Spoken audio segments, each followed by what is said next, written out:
What's going on, people? I'm Lex. And I'm Mark. And we're going to run down the NBA playoffs. We're going to talk about Paul George. Will he be a Pacer next year? We're going to talk about IU basketball's coach, Archie Miller, the new one. Louisville basketball, what state, what's going to happen, what's the future look like. We're also going to talk about auto racing. We got the Indy 500 coming up, and we'll look at the upcoming, rest of the Formula One season. So we're going to get started now, all right?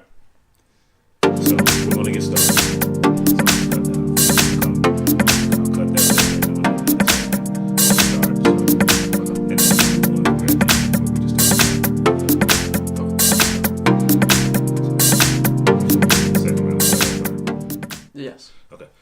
All right, so NBA playoffs. We're looking at probably another Cavaliers, championship. That's what it looks like to me anyway. So, I agree with you.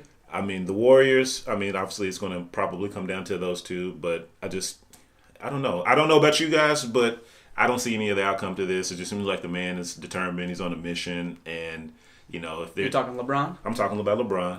Right. He's on a mission, and I don't know. I'll be honest, I have not been watching as much NBA this year as I did last season. I don't know. The emotion, I don't know. I was rooting for LeBron. I'm not going to lie. I'll have to put that out there. I'm not a hater. I'm a supporter. So I was rooting for him, and now that he's got this title, I feel like, there's no great story in the NBA right now. No one that I'm really rooting for, like an upstart kid or somebody that was denied. So right now, I'm thinking it's going to come down to the Cavs. I don't know what else could you say. I'm right there with you. From day one, I think we kind of thought or knew it was going to be the Cavs and the Warriors in the finals again. That's what I'm rooting for. That's what I want to see. I think that's scheduled TV. We're going to sit down and watch every game of that finals. We were just sitting there watching the first half of this Cavs-Raptors game, and we really weren't interested. We know the Cavs are going to win. Right. What are they up? 12, 15 points, and they're not even trying. They're not even trying. The crowd's not even into it. Nobody thinks that it's going to end any other way. It may go 6, may not. Right. 5, 6, maybe. Right. Right. And last year was a hard fought series. Last year was a must-watch series. And, the Raptors, proved something, I thought, last year. Sure, yeah. I'm not sure. Like I said, I'm not sure what's happened this year. I don't know how you can put your finger on it. I don't know what you call it. I think the only team in the East that could give LeBron problems would be the Wizards. And I'm not sure they're going to get past the Celtics. Right now, they're down 2 games. I do think that the Wizards would give them the most problems. Mm-hmm. But when you're talking the most problems, you're still talking 6 games, maybe 7. Right. It's not a series until they get to the Warriors. Okay. And then it's going to be interesting. It's going to be fun again. Appointment TV at that point. Yeah. And how do you feel about the Warriors? Have you enjoyed watching them this year? No, I'm a Warriors hater. I liked it, a few years ago. Right. Steph Curry was young, up and coming, all that blah, blah, blah. Now I'm over it. I want LeBron to stop him. Right. Maybe I'm more of a LeBron fan than I let on. But I just want LeBron to win another ring. He's the best player in basketball. Has been for a long time now. And I find myself rooting for him more and more. I wanted the Pacers to win that series, clearly. It wasn't going to happen. What is the moment that you became a true LeBron supporter or defender? I think it was when he made the decision. Me too. And all that money went to that Boys and Girls Club. Really? And I was a huge fan of that. People hated it. He shouldn't have done it. Well, right. Okay, he raised over $1 million for a Boys and Girls Club. That's pretty good, right? Yeah, it's more than I've raised. And then I think it became everybody hated him for that. Right. And so I sided on the he's not that bad side. Right. And ever since then, I wouldn't say I rooted for him. Right. But I didn't hate him. And I'm the same way. Like, I was, of course you're watching LeBron.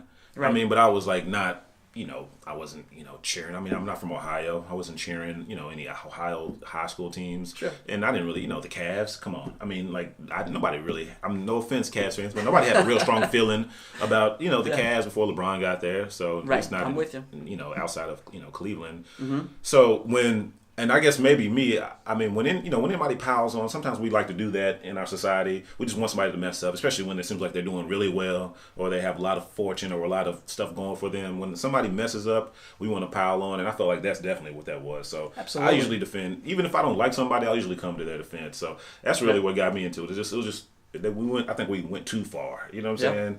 And I think that's why, I mean, up until now, there's been like a kind of like a, what did it say? America loves a second chance, or, is always available. Maybe that's what this is. Exactly. Right. I mean, and some of the greatest stories are second chances, and I think that's what we got with LeBron. So right. we'll say the Cavs are going to do it. If we're rooting for somebody, it'll be the Cavs, right? Yeah, I really want to see the Cavs and the Warriors. If it's not that, then it's not appointment TV, and it's going to be that. Let's just be honest. It's going to be the Cavs and the Warriors in the finals. All right. Who do you got? That's my call. That's his call. So who do you got winning? Cavs, Warriors? Cavs winning? Yeah, Cavs, Warriors. I can't go against LeBron.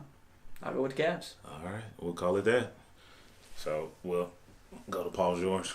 Paul George. So, hold on. So, what are we going to talk about? Well, the big topic right now in Indy, local media here, is Paul George going to be on the Pacers not only next year, but the following year when his contract's up? Do you think Paul George is a Pacer next year? What are the terms of his deal? I mean, I'm not. Tell me what would entice him to stay. I mean, it's not the nightlife in Indy, right? Right. I mean, we've been in that nightlife. It's not crazy, right? Right. It's fun, but it's nothing an NBA athlete would want to go out into. Correct. Right. So what will keep him here? All right. So his contract's up next year. If he makes the third team, which is kind of likely where he's at, he's not going to make the first or second team. If he makes the third team, All NBA team, the Pacers can offer him $70 million more than any other team. Over how long? I believe it's 5 years. Okay. But no other team can offer him that. Would you stay in Indy for $70 more million, or would you go to Los Angeles, most likely the Lakers? Okay. He's from California. Right. But that's $70 more million that the Pacers could offer him. Over the next 5 years. Correct. And what do you think he's likely to make a year? If you just rough guess, what's he likely to make? What, $25 million? Is that right? Before the extra $70 million's added on? I'm not sure. I'm not trying. I don't know all the contract issues. Because that's close to $5 million extra a year, right? Right. So if you're talking $25 million, it makes a big difference. Because if I'm talking $15 million, another $5 is a nice chunk. If I'm talking $25 million to be in LA, or another $5 to be, to 30, 25 to 30 to me feels like less of a jump. Okay. I see what you're saying. If I'm making $25 million, I'm going to LA and I'm just going to take my money and just enjoy the sun and the weather. But if I'm making $15 million, I'm going to take that extra $5 a year and stay in Indy. And because I think, believe it or not, I think the odds of winning in Indy are better long term than LA. And it sounds blasphemous. I know. We've known them throwing money at, teams is not the way really to build them. I don't know if anybody has a magic blueprint, but we know LA will spend money, and when LA will do what they, they've tried to do it for Kobe. Right. You know what I'm saying? Right. So, it may not work. It may not work. It may not be what you think it will be in your head, what the dream of the history, the classic days. It may not be that. So I think you have to consider all that it may not work out for you in LA. And in that case, you've left $70 million on the table. Right. That's the big thing is, if you're going to leave $70 million, do you want to leave it on a team? Like, who's farther away to winning a championship? Is it the Lakers? Right. Is it the Pacers? Right. And honestly, neither one's going to win a championship next year. That's just kind of we're not looking at that at all. Right. But who's closer? Who's farther away? But $70 million. But think about it. Does that keep you here? Think about it. Can you see LeBron leaving Cleveland again and opening up a path? Maybe. I don't know. You do don't? you? I don't know. Are you saying if he goes to the Lakers? Yeah, I'm saying. Does that take Paul George with him? No, I don't think it takes Paul George with him. I think that if you're, I'm just saying hypothetically, you're in Indy, and a door opens to the finals. You know what I'm saying? Okay. Then you have a better shot coming through the East. Sure. Right. Sure. Every year, yes. Right now, yeah. So if your goal is to win a championship, long run, obviously not in the next 2, maybe even 3 years, but long run, you're still relatively young, right? Long run, you might have a better chance coming out of Indy. True. Yeah. No, And you're $70 million richer. I'm with you. I think the Pacers are closer than the Lakers. Right. However, the Lakers are going to spend a lot more money than the Pacers are going to spend. That's so true. The Lakers close that gap just by throwing out money, whereas the Pacers aren't going to do that. That's true. But with new management, Bird's gone, right? Yes. So, does that make him rethink things? Can he pull a LeBron situation where he gets to start naming, Yep. And as our buddy Steve Oman said, when you can't spend money, you can't miss. And that's, Simon doesn't like to spend money. It's true. Larry Bird couldn't miss. It's Larry true. missed. Now Kevin Pritchard steps in. Kevin, you can't miss. Right? Right. That's just the way it works in Indy. And I'm okay with not going over the luxury cap. That's Simon's business plan. That's fine. That's his business plan. You just can't miss. Okay. On free agents, in the draft. That's just the way the business works. Yeah. And a miss in the NBA, that's a decade or more. Yeah, to it's years. Get back. Yeah. Yeah, So, absolutely. So do you stay if you're Paul George? Do I stay if I'm Paul George? Yes. Do I think Paul George stays? Yes. I think he's going to be in Indy. The reason I think that is the $70 million. I do think he makes that third team All-NBA because of the run he made in the last several weeks, and then he had huge numbers against the Cavs in the playoffs. Okay. So I do think he makes the third team All-NBA team. I do think the Pacers can offer him the $70 more million. All right. I do think they start building around him more. Okay. I think he stays. All right. What do you think? I think he stays too. I think the dollar signs start ringing. It's money.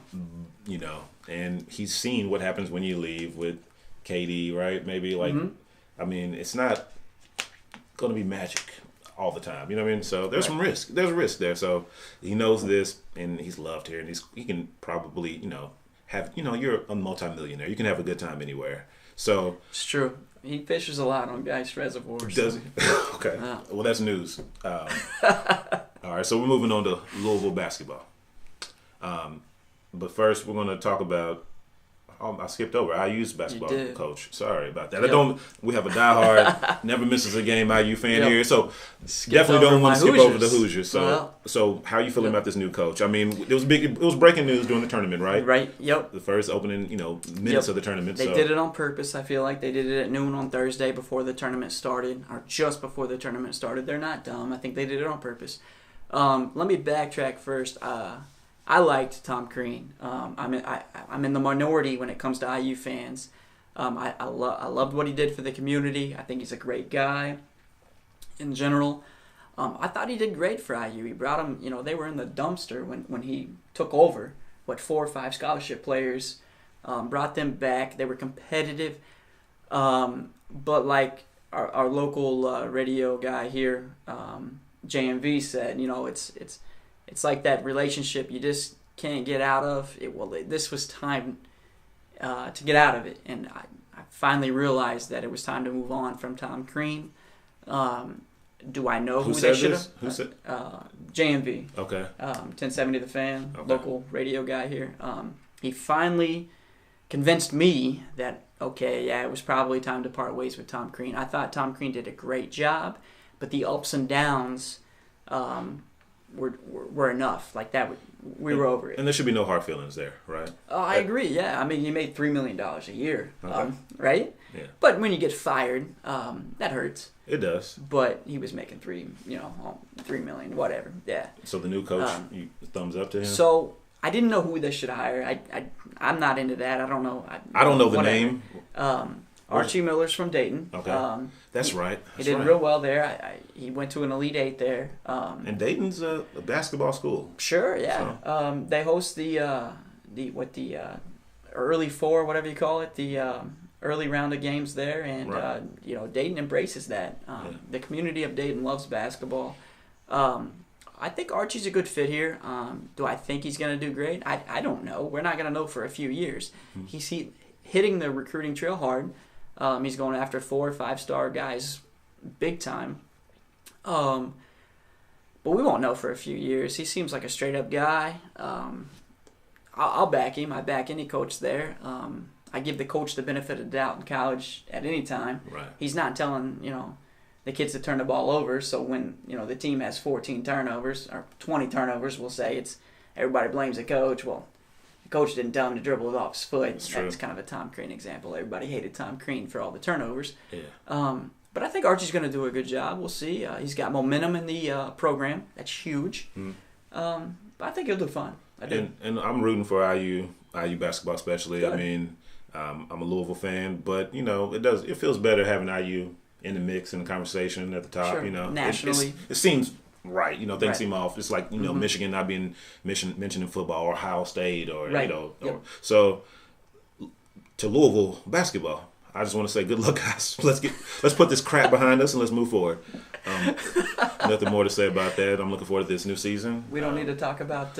We don't need to talk about anything, but okay. We're wishing players luck, and we're gonna have a great season this year. And so we also have auto racing season. It's that fuel season. It's racing season in general. The Derby's coming up this weekend. A Louisville native, so I mean, been there, done that. You've been down to the Derby before?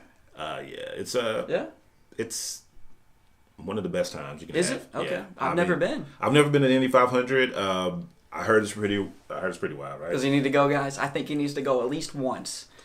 I'll just roll my eyes at you. I mean, they're gonna see it when you watch the video. So yeah, I would. I mean, how much does it cost to get in there? Because I was looking at going to the Formula One. Formula One.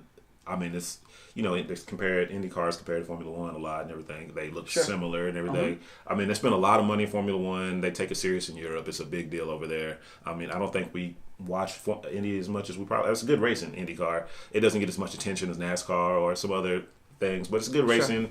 And if you ever get a chance to check it out, I mean, it's the real deal. Like, some of the best drivers in the world driving Indy. I mean, you have a driver from Formula One right now skipping the Monaco Grand Prix, I think, to race in the Indy 500. So that's a big deal for the Indy 500 because to be put on that same playing field where a driver from Formula One will want to come over, it puts them on equals, and I think hopefully that spells a lot of good things for the race in the future coming up. Maybe get a little bit more attention from international fans. Put it on the international stage. Sure. You know what I mean? So I was just wondering how much it costs to get in there because I was looking to go to the Formula One race in Montreal, and they're talking about $600, $1,000 just for your regular ticket. How much is IndyCar? I don't know, to be honest with you. I haven't. You never paid before? I haven't looked at tickets. Last year's ticket was very pricey. The 100th, it was sold out. Do you go every year? I don't. No, I've only been once to the actual race. maybe twice. Okay. I go to Carb Day 3, 4, 5 times. Carb Day is a party. It's awesome. It's what is fun. So what they do is pretty much you show up, you drink. They do a little practice early on in the morning. Okay. Then they do a rookies race or a young guys race. I'm not exactly sure what it's called. Like in the cars? Sorry, Indy 500 people. Like in the actual cars? Yeah. Okay. And then so it's only like 10 laps or something like that. And then they do a pit stop challenge, which is awesome. So owner of the shop in Broad Ripple, Brian Kelly, he's been saving us seats the last couple of years now. He'll get right there at the start-finish line for the pit stop challenge. We come up there, hang out with them, drink some beers, Jello shots. It's just a huge party, and you get to see a pit stop challenge with the Indy 500 pit crews. It's a great time, great party, great atmosphere. And then once that's done, everybody walks over to the infield, and they have a concert. And I should know who's on this year, but I don't. I forget whose last year's was. Usually I'm too drunk to even know what's going on at that point. Right. But it's a good time. It's a great party, good time. The race is fun. How long have you lived here in Indy? Like 09. 09, so several years now. You haven't been to the race. I've been to the track to see a race, but it was not an Indy 500. Not the Indy 500. It was not the Indy 500, yes. It was some sports, a Tudor championship. Used to be, I think, American Le Mans series. Went there to watch it, on the interior track. They have the road course. Sure, yeah. I went there to watch that, and I've actually, I actually went back when I had my Camaro. I actually went back and drove around the 500. So that was pretty fun. It's a huge track. People if you don't, there's no real way to tell you how big. It's a couple miles around. Yeah, I believe 2.5 miles. 2.5 right? miles. Yeah. It's got a golf course partially inside of right. it. It's a monster track, and it's a sight to behold. So is Churchill Downs in its own right. It's historic. So Formula One, Indy 500 is racing season.